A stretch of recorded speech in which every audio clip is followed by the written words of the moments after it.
100 ಜನಕ್ಕೆ 2.5 ಲಕ್ಷ ಆಯ್ತು ಒಂದು ದಿನಕ್ಕೆ. ತಿಂಗಳಿಗೆ ಎಷ್ಟಾಯ್ತು? 75 ಲಕ್ಷ ಆಯ್ತು. ನಾನು ಸಿಂಪಲ್ ಆಗಿ ಹೇಳ್ತಾ ಇದ್ದೀನಿ. ಪಾಪ ನಂಬಿಕೆ ಇಟ್ಬಿಟ್ಟು ಬೆಳಗ್ಗೆ ಹಗಲು ರಾತ್ರಿ ಎಲ್ಲ ಕಷ್ಟಪಟ್ಟು ಬರೀತದಲ್ವಾ. 100 ಪೇಜ್ಗೆ 2,500 ಡೆಪಾಸಿಟ್ ತಗೊಂತೀವಿ. 15 ದಿನ ವೆರಿಫಿಕೇಶನ್ ಆಗುತ್ತೆ. ವೆರಿಫಿಕೇಶನ್ ಆದ್ಮೇಲೆ ನೀವು ಸರಿಯಾಗಿ ಬರ್ದಿಲ್ಲ, ಅದು ಏನಕ್ಕೆ ಉಪಯೋಗ ಆಗುತ್ತೆ? ಇಲ್ಲ ಸರ್, ಈ ತರ ಬರ್ಸಿ. ಎಲ್ರಿಗೂ ನಮಸ್ಕಾರ.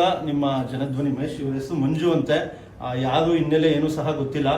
ಈ ಸಾಮಾನ್ಯವಾಗಿ ಪಾಪ ಒಂದಷ್ಟು ಓದಿರ್ತದೆ ಹೆಣ್ಣುಮಕ್ಳು, ಮತ್ತೆ ಜೊತೆ ಕೆಲಸಗಳು ಸಿಗ್ತಾ ಇರಲ್ಲ, ಮನೆಗಳ ಹತ್ರ ಇರ್ತದೆ, ಅಲ್ಲಿ ಇಲ್ಲಿ ಒಂದು ಪೋಸ್ಟ್ ಹಾಕಿರ್ತದೆ, ನೀವು ಈ ರೀತಿ ಬರ್ಕೊಟ್ರೆ ನಿಮ್ಗೆ ಇಷ್ಟು ಅಮೌಂಟ್ ಕೊಡ್ತೀವಿ ಅನ್ನೋದನ್ನ ಒಂದು ಅಡ್ವರ್ಟೈಸ್ಮೆಂಟ್ ತರ ಹಾಕಿರ್ತದೆ. ಅದನ್ನ ನೋಡಿ ಎಷ್ಟೋ ಜನ ಏನ್ ಮಾಡ್ತಾರೆ, ಬರ್ಕೊಡ್ಬೋದಲ್ಲ, ಮನೇಲಿ ಕೆಲಸ ಇಲ್ಲ ಅನ್ನೋ ಒಂದು ಉದ್ದೇಶದಿಂದ ಅದನ್ನ ತಗೊಂಡು ಡೇ ಅಂಡ್ ನೈಟ್ ಕೂತ್ಕೊಂಡು ಬರೀತದೆ. 15 ದಿನ ಟೈಮಿಂಗ್ಸ್ ಇರ್ತದಂತೆ.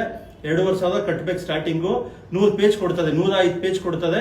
ಕರೆಕ್ಟಾಗಿ 100 ಪೇಜ್ ಬರೆದ್ರೆ ಅವ್ರಿಗೆ 12,500 ಅಮೌಂಟ್ ಕೊಡ್ತೀವಿ ಅಂತ ಹೇಳ್ತದೆ. ನೋಡಿ, ಇದು ಸೀರಿಯಲ್ ನಂಬರ್. ಇದೇನು ಉಪಯೋಗ ಐತೆ ನನಗಂತೂ ಗೊತ್ತಿಲ್ಲ. ಈ ತರ 100 ಪೇಜ್ ಇರ್ತದೆ, 1, 2, 3, 4 ಅಂತ ಬರೀಬೇಕು. ಇದ್ರಲ್ಲಿ ಏನಾದ್ರು ಸ್ವಲ್ಪ ಮಧ್ಯ ಏನಾದ್ರು ಪ್ರಾಬ್ಲಮ್ ಆಯ್ತು ಅಂದ್ರೆ ಅದು ರಿಜೆಕ್ಟ್ ಅಂತೆ. ಈ ತರ 100 ಪೇಜ್ ಕೊಟ್ಟಿರ್ತದಂತೆ. ಡೇ ಅಂಡ್ ನೈಟ್ ಕುತ್ಕೊಂಡು ಬರೀಬೇಕು. ಕೆಲಸ ಇಲ್ದವರು ಅಯ್ಯೋ ಯಾವ್ದೋ ಒಂದು ಕೆಲಸ ಸಿಗ್ತಲ್ಲ, ಒಂದು 10,000 ಸಿಗುತ್ತೆ ಅಂದ್ಬಿಟ್ಟು ಪಾಪ ಎಷ್ಟೋ ಜನ ಕಷ್ಟಪಟ್ಟು ಬರ್ದಿರ್ತದೆ. ಆದ್ರೆ ಆ ಬರ್ದಾದ್ಮೇಲೆ ನೀವು ಬಂದು ಕಲೆಕ್ಟ್ ಮಾಡ್ಕೊಂಡು ಹೋಗಕ್ಕೆ ಒಂದು 4-5 ದಿನ ಟೈಮ್ ತಗೊಂತದೆ. ಇಷ್ಟು ದಿನದ ಒಳಗಡೆ ಬರ್ದಿಲ್ಲ ಅಂದ್ರೆ ಅದು ರಿಜೆಕ್ಟ್ ಆಗುತ್ತಂತೆ. ಸರಿ, ಅದು ಟಾರ್ಗೆಟ್ ಕೊಟ್ಟಿರ್ತದಲ್ಲ ಅಂದ್ಬಿಟ್ಟು ಕಷ್ಟಪಟ್ಟು ಬರ್ತದೆ ಇರುತ್ತೆ. ಈ ತರ ಎಷ್ಟೋ ಜನ ಹೇಳ್ಕೊಂಡು ಪೋಸ್ಟರ್ಗಳು ಹಾಕಿ ಎಷ್ಟೋ ಜನಕ್ಕೆ ತೊಂದರೆ ಆಗುತ್ತೆ. ದಯವಿಟ್ಟು ಅರ್ಥ ಮಾಡ್ಕೊಳ್ಳಿ, ಯಾಮಾದ್ಬೇಡಿ. ಈ ರೀತಿ ಯಾರಿಗೂ ಆಗ್ಬಾರ್ದು. ನಮ್ಗೆ ಅಮೌಂಟ್ ಬೇಡ, ಸರಿನಾ? ಪಾಪ ನಿಂತರ ಎಷ್ಟೋ ಜನ ಹೆಣ್ಮಕ್ಳು ಕಷ್ಟಪಟ್ಟು ಕೆಲಸ ಮಾಡ್ಬೇಕು ಅಂತ ಕೆಲಸ ಹುಡುಕ್ತಾ ಇರ್ತಾರೆ. ಸರಿನಾ? ಬರೀ ರೈಟಿಂಗ್ ಅಲ್ವಾ ಬರ್ಕೊಡೋಣ ಅಂತ ಬರ್ಕೊಡ್ತಾರೆ. ನೋಡಪ್ಪ, ಅವಾಗಲಿಂದ ಕೇಳಿದೆ ನಿನಗೆ, ನೀನೇನಂದ್ರೆ ಫೇಕ್ ಅಂತ ಒಪ್ಕೊಂಡೆ, ಕರೆಕ್ಟಾ? ಏನಕ್ಕೆ ಈ ರೀತಿ ಮಾಡ್ತಾ ಇದ್ದೀವಿ? ಎಷ್ಟು ದಿನದಿಂದ ಮಾಡ್ತಾ ಇದ್ದೀವಿ? ನಾವು ಸರ್ ಒಂದು ಆಫೀಸಲ್ಲಿ ಕೆಲಸ ಮಾಡ್ತಿದ್ವಿ. ಫೇಕ್ ಏನಕ್ಕೆ ಮಾಡ್ತಾ ಇದ್ದೀವಿ? ಬಿಸ್ನೆಸ್ ಮಾಡಬೇಕು ಅನ್ನೋ ಲೆವೆಲಿಂಗ್ ಮಾಡಕ್ ಸ್ಟಾರ್ಟ್ ಮಾಡಿ ಇನ್ನೊಬ್ಬ ಮನೆ ಹಾಳು ಮಾಡಿ ಬಿಸ್ನೆಸ್ ಮಾಡೋದಲ್ಲ.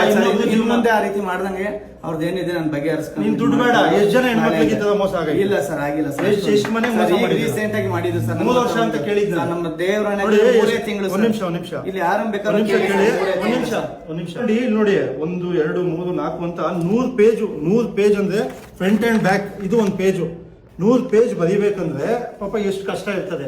ಎಷ್ಟೋ ಜನ ಹೆಣ್ಣುಮಕ್ಳು 2 ಗಂಟೆ 3 ಗಂಟೆವರೆಗೂ ಬರೀತಾರೆ. ಇಲ್ಲಿ ಇವ್ರು ಎಷ್ಟು ಜನ ಕೊಡ್ತೀವಿ ಅಂದ್ರೆ, ನಮ್ದು 3 ವರ್ಷದಿಂದ ಇದೆ, ಸರ್ಟಿಫಿಕೇಟ್ ಇದೆ. ಆಮೇಲೆ ಬ್ಲೈಂಡ್ಸ್ ಅಂತ ಹೇಳ್ತಾರೆ, ಕಣ್ ಕಾಣಲ್ವಲ್ಲ, ಅವ್ರಿಗೆ ನಾವು ಇದನ್ನ ಡೊನೇಟ್ ಮಾಡ್ತೀವಿ, ಅವ್ರಿಗೆ ಕೆಲಸ ಕೊಡಿಸ್ತಾ ಇದೀವಿ. ಎಲ್ಲಿದೆ, ಎಲ್ಲಿ ಮಾಡ್ತಾ ಇದೀವಿ ಅಂದ್ರೆ ಮೈಸೂರಲ್ಲಿ ಅಂದ್ರು. ಸರಿ, ಅವ್ರ ನಂಬರ್ ಕೊಡಿ, ನಾನು ಅಲ್ಲೇ ನಮ್ಮ ಹುಡುಗರು ಇದ್ರಲ್ಲಿ ಕಳಿಸ್ತೀನಿ, ಮೈಸೂರು ತಾನೇ ಮಾತಾಡ್ತೀನಿ ಅಂತ ಹೇಳ್ತಾ ಇದ್ದೀನಿ.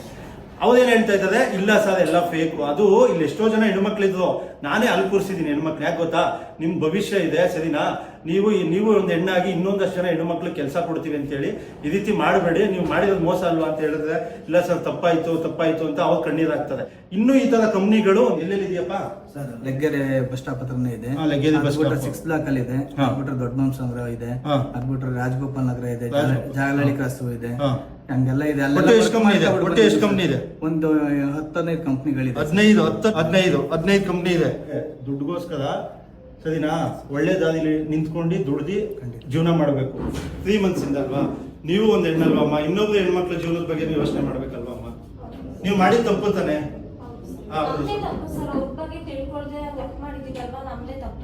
ಸ್ಯಾಲ್ರಿ ಬಂತ? ಎಷ್ಟು ಕೊಟ್ರು? 18,000 ಕೊಟ್ರು. ಹೆಂಗ್ ಕೊಟ್ರಮ್ಮ? ಕ್ಯಾಶೇ ಕೊಟ್ಟಿದ್ದು. ಹೆಂಗ್ ಕೊಟ್ರು ಹೇಳಿ ನೋಡೋಣ. ನೀವು ಎಲ್ಲಾರ್ಗೂ ಈ ತರ ಪೇಪರ್ ಇಸ್ಕೊಂಡ್ ಕೊಟ್ರ? ಅವ್ರು ಇನ್ನೊಬ್ರು ಮೋಸ ಮಾಡಿರೋ ದುಡ್ಡು ಅಲ್ವಾ ಅಮ್ಮ? ಆ ಹೆಣ್ಮಕ್ಳು ಓದಿರ್ತಾನೆ, ನಿಜ ತಾನೆ? ನಾನು ಮಾತಾಡಿದ್ರೆ ತಪ್ಪಿದ್ಯಾ? ನಿಮ್ಮ ಅಪ್ಪ ಅಮ್ಮ ಓದಿ ಬುದ್ಧಿ ಕಲ್ಸಿದ್ದೇನಕ್ಕಮ್ಮ? ಆದ್ರೆ ನೀವು ದುಡಿತಿರೋ ದುಡ್ಡು ನ್ಯಾಯಯುತವಾಗಿರ್ಬೇಕಮ್ಮ. ನಾವ್ ಇನ್ನೊಬ್ರು ಮನೆ ಹಾಳು ಮಾಡಿ, ಇನ್ನೊಬ್ರು ಮೋಸ ಮಾಡಿ ನಾವು ಚೆನ್ನಾಗಿರ್ಬೇಕು ಅಂದ್ರೆ ದೇವ್ರು ನಮ್ಮನ್ನು ಜಾಸ್ತಿ ದಿನ ಚೆನ್ನಾಗಿಡಲ್ಲ ಅಲ್ವಾ? ಅಲ್ಲದೆ ಎಷ್ಟು ಜನ ಹೆಣ್ಮಕ್ಳು ನಿಮ್ಗೆ ಜೀವನ ಹಾಳು ಮಾಡ್ತಿದ್ರೆ? ಎಲ್ ಸರಿ ಇಲ್ವಾ? ಈ ತರ ಮಾಡಕ್ ಎಲ್ ಸರಿ ಇರ್ಬೇಕಾ? ನಾನು ಈ ಬಿಸ್ನೆಸ್ ಗೆ ಸ್ಟಾರ್ಟಿಂಗ್ ಬಂದಿದ್ದೆ, ಉದ್ದೇಶ ಹೋಗಲ್ಲ ಸರ್. ದೇವ್ರ ಮೇಲೆ ಹಣೆ.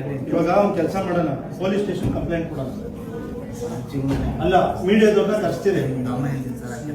ಅಲ್ಲ, ಇಷ್ಟ ದಿನ ಏನಿದೆ ಸರ್, ನಾನು ಅದನ್ನೆಲ್ಲ ಬಗೆಹರಿಸ್ಕೊಡ್ತೀನಿ ಸರ್. ನಾನು ದುಡ್ಡೇ ಬೇಡ, ನಾನು ದುಡ್ಡುಗೋಸ್ಕರ ನೋಡಿ. ಆಮೇಲೆ ನಮ್ ತಂಗಿ ಬರ್ದಿದ್ರು, ಆ ದುಡ್ಡು ಬರ್ಬೇಕು ಅಂತ ನಮ್ಮ ತಾಯಿ ಹಣೆಗೂ ಬಂದಿಲ್ಲ, ನನ್ಗೆ ಅದು ಅವಶ್ಯಕತೆನೂ ಇಲ್ಲ. ಈ ತರ ಒಂದು ಫ್ರಾಡ್ ಕಂಪ್ನಿಗಳಾಗಿರ್ಬೋದು, ನೀವು ಡೆಪಾಸಿಟ್ ಮಾಡಿ ನಾವು ತಿಂಗಳಿಗೆ ಇಷ್ಟು ಕೊಡ್ತೀವಿ ಅಷ್ಟು ಕೊಡ್ತೀವಿ ಅನ್ನೋ ಮನೋಭಾವದಿಂದ ಈ ತರ ಕಂಪ್ನಿಗಳು ತಗೊಂಡ್ಬಿಟ್ಟು ಎದುರಿಸ್ತದೆ, ಆವಾಜ್ಗಳಾಗ್ತದೆ, ಬೇಕಾಬಿಟ್ಟಿಯಾಗಿ ಮಾತಾಡ್ತದೆ. ಅವಾಗ ಮನೇಲಿ ಕೆಲಸ ಇಲ್ದದ ಏನ್ ಮಾಡ್ತದೆ, ಅಪ್ಪ ಹೇಳಿದ್ರೆ ದೊಡ್ಡ ಜಗಳ ಆಗುತ್ತೆ, ನಮ್ಗೆ ಯಾಕೆ ಓದು 2,500 ಹೋಯ್ತು ಅಂತ ಅಲ್ಲಿ ಯೋಚನೆ ಮಾಡ್ತದೆ. ದಯವಿಟ್ಟು ಆನ್ಲೈನ್ಗಳಲ್ಲಿ ನಂಬರ್ಗಳು ಹಾಕೊಂಡು ಆನ್ಲೈನ್ಗಳಲ್ಲಿ ನಿಮ್ಗೆ ಕೆಲಸ ಕೊಡಿಸ್ತೀವಿ, ನಿಮ್ಗೆ ಹಂಗೆ ಕೊಡ್ತೀವಿ ಹಿಂಗೆ ಕೊಡ್ತೀವಿ ಅಂದರೆ ದಯವಿಟ್ಟು ಇಂಥ ಕಂಪನಿಗಳನ್ನ ನಂಬಲೇಬೇಡಿ. ಇದರಿಂದ ಎಷ್ಟೋ ಜನ ಹೆಣ್ಮಕ್ಳ ಜೀವನನೂ ಹಾಳು ಮಾಡ್ತಾವೆ. ನಿಜವಾಗ್ಲೂ ತುಂಬ ರೆಸ್ಪೆಕ್ಟ್ಫುಲ್ ಆಗಿ ಮಾತಾಡಿದ್ವಿ. ಇಲ್ಲ ಸರ್ ಕೈ ಮುಗಿತೀನಿ, ಫೇಕ್ ಮಾಡ್ಬಿಟ್ಟಿದ್ದೀನಿ ಅಂತ ಹೇಳ್ತಾರೆ. ಇವಾಗ ಹುಷಾರಿಲ್ಲ ಅಂತಾರೆ. 100 ರೂಪಾಯಿ ಕೊಟ್ಟರೆ ಯಾವುದಾದ್ರು ಊಟಕ್ಕಿಲ್ಲ ಅಂದರೆ ಅದೊಂದು ತೂಕ ಇರ್ತದೆ. ಒಂದು 10,000 ಯಾವುದೋ ಆಸ್ಪತ್ರೆಗೆ ಖರ್ಚಿಲ್ಲ ಅಂತ ಕೊಟ್ಟರೆ ಉಪಯೋಗ ಇರ್ತದೆ. ಅರ್ಥ ಮಾಡ್ಕೊಳ್ಳಿ. ಯಾವುದೋ ಒಂದು ಒಳ್ಳೆ ಉದ್ದೇಶಕ್ಕೆ ಕೊಟ್ಟರೆ ಒಂದು ಉಪಯೋಗ ಆಗಬೇಕು. ಆದರೆ ಯೂಸ್ ಮಾಡ್ತಿರೋದೇನು? ಇಂಥ ವ್ಯಕ್ತಿಗಳನ್ನ ನೀಟಾಗಿ ನೋಡ್ಕೊಳ್ಳಿ. ಸೀರಿಯಸ್ ಆಗಿ ಹೇಳ್ತೀನಿ, ನೀಟಾಗಿ ನೋಡ್ಕೊಳ್ಳಿ. ಇವರೊಬ್ಬರು ಜೀವನ ಅಂತಲ್ಲ, ಎಷ್ಟೋ ಜನರ ಜೀವನ ಈ ಪರಿಸ್ಥಿತಿಗೆ ಬಂದ್ಬಿಡುತ್ತೆ ಇವತ್ತು. ನಿಜವಾಗ್ಲೂ ಕೇಳಿ ಹೇಳಿ, ಇನ್ನೊಂದ್ಸಲಿ ತಪ್ಪು ಮಾಡಲ್ಲ, ಇನ್ನೊಂದ್ಸರಿ ತಪ್ಪು ಮಾಡಲ್ಲ.